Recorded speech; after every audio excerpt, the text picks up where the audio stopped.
পটল আৰু আলুবোৰ এইদৰে ভাজি ল'ব অলপ ৰঙচুৱাকৈ, তেতিয়া খুব ধুনীয়া হয়। আচলতে খুব সহজ, একেবাৰে টান নহয়। বিশেষকৈ এইটো লুচি বা ৰুটি বা পৰঠাৰ লগত খাবলৈ ভাল ভাততকৈ। এতিয়া তেলত তেজপাত, শুকান জলকীয়া, লং ইলাচি, ডালচেনি এইকেইটা দিলোঁ আৰু দিয়াৰ পিছত পিঁয়াজ ৰুকি থৈছিলোঁ, পিঁয়াজ দিম এতিয়া।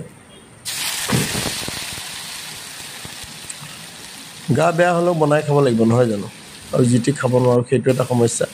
পিঁয়াজখিনি অকণমান ৰঙচুৱা হোৱাৰ পিছত এইখিনি হ'ল সৰিয়হ, কাজু পেষ্ট আছিল, মই বনাই থৈছিলোঁ, সেইটো পেষ্ট ইয়াত মই দি দিছোঁ এতিয়া।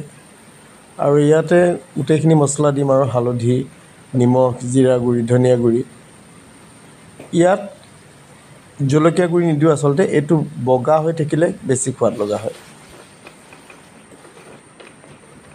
কাৰণ মই পিছোঁতেই কেঁচা জলকীয়া 3টামান দিছিলোঁ। অকণমান পানী দি ইয়াক এতিয়া তেল বিৰিঙালৈকে ভাজিব, প্ৰায় 5 মিনিটমান ঢাকোন দি দি। যেতিয়া তেল বিৰিঙিব, তাৰপিছত ভাজি থোৱা এই পটল আৰু আলুখিনি দি আকৌ 3 মিনিটমান হাই ফ্লেমত ভাজিম। মানে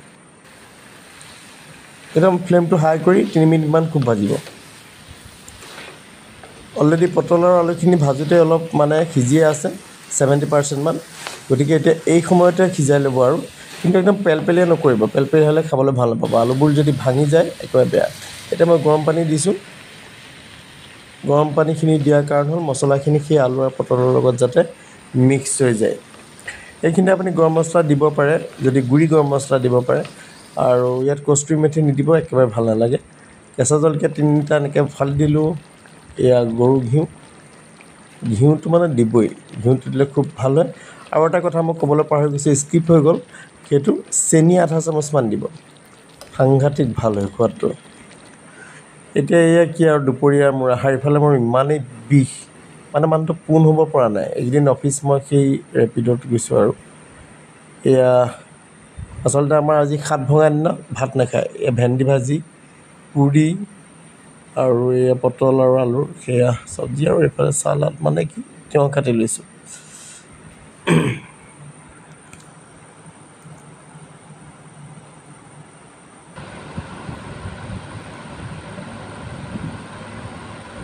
ৰাতিপুৱালৈকে টোপনি নাহে। আচলতে কি হয়, ইমানেই মোৰ বিষ, মানে দেখুৱাই ভাল পোৱা নাই। মানে কেনেকুৱা ধৰণৰ, ৰাইট ছাইডটো মোৰ খুবেই বিষ হৈ আছে, কিন্তু উপায় নাই আৰু নকৰিলে নহ'ব। সেই কাৰ্পেটবোৰ চুচৰাই নি বাহিৰত ৰ'দত দিছোঁ, ব্ৰাছ মাৰিছোঁ, কুশ্বনৰ কভাৰবোৰ চেঞ্জ কৰিছোঁ, চকী টেবুলবোৰ চব মোহাৰিছোঁ, মানে বিভিন্ন কাম আচলতে।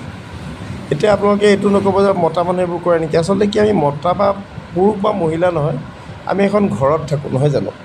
আৰু পৰিষ্কাৰকৈ থকাটো আৰু নিয়মৰ মাজে থকাটো, সেইটো আপোনাৰ ওপৰত নিৰ্ভৰ কৰে, আপুনি কেনেধৰণে থাকি ভাল পায়।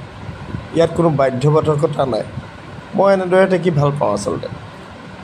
আগতে আমাৰ যেতিয়া বাঁহৰ ঘৰ আছিল, তেতিয়াও মায়ে ইমানেই পৰিপাটিকৈ থয়। পনিয়ালি ঘৰ যেতিয়া হ'ল, তেতিয়াও মায়ে ইমানেই পৰিপাটিকৈ থয়, ক'ৰবাৰ পৰা সোমাই ভাল লাগে। মানে মাৰ এটা সেইটো খুব ভাল স্বভাৱ আছিল। আমি যদি ক'ৰবাত বাহিৰলৈ যাওঁ, অহাৰ আগত ঘৰটো ইমান ধুনীয়াকৈ ফুল চুল সজাই থয় নহয়, খুব ভাল লাগে। আৰু মাৰ পৰা সেইখিনি মই শিকিছোঁ। গতিকে পৰম্পৰাখিনি এইখিনি ৰক্ষা কৰিব লাগিব। আমাৰ অম্বুবাচী এইটো 7 ভঙাটো এটা আমাৰ ডাঙৰ পৰম্পৰা। কাৰণ বিগত 4 দিনে মানে ধূপ জ্বলোৱা নাই বা গোঁসাই ঘৰ চোৱা নাই। গতিকে সেইখিনি আগৰ পৰাই মানিছোঁ, মানি থাকোঁ। আৰু কোনোবাই হয়তো নামানে, সেইটো তেখেতলোকৰ ব্যক্তিগত কথা। আমাৰ অসমীয়া সমাজত হালখতি বুলি এটা আছে। আচলতে সেইটো কিহৰ কাৰণে হয়, আমি গোটেই বছৰটো আমি পৃথিৱীখনক মানে ইমান এয়া মাটি কটা, আমুক কটা, গছ কটা, বিভিন্ন ধৰণে মানে আমি কি কৰোঁ, টৰ্চাৰ কৰি থাকোঁ নহয় জানো। এই প্ৰকৃতিকো আচলতে আৰামৰ প্ৰয়োজন হয়। মই কামাখ্যা দেৱীৰ কথাটো পিছত আনিছোঁ বাৰু, কিন্তু আচল ইয়াৰ তাৎপৰ্যটো হ'ল সেইটো।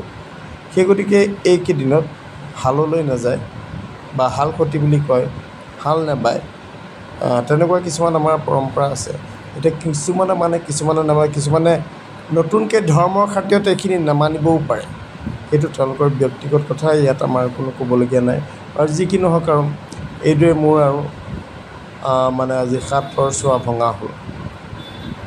নোৱাৰাত আপোনালোকৰ আগত মই গেঞ্জিটো পিন্ধি বহিছোঁ। আকৌ এইখিনি দেখিছে নাই, আনি মানে জাপিবলগীয়া হ'ল।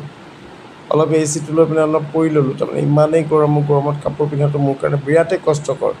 মই অফিচ মানে কেনেকৈ যাওঁ একমাত্ৰ মই জানো আৰু এটা মোৰ প্ৰব্লেম হৈয়ে আছে। অফিচৰ যিসকল তেওঁলোকে গম পায়, মই বেছি দেৰি কাপোৰ পিন্ধি থাকিব নোৱাৰোঁ। এতিয়া এইবোৰতো আৰু ময়ে ঠিক কৰিব লাগিব। গতিকে আৰু আহোঁ আজিলৈ।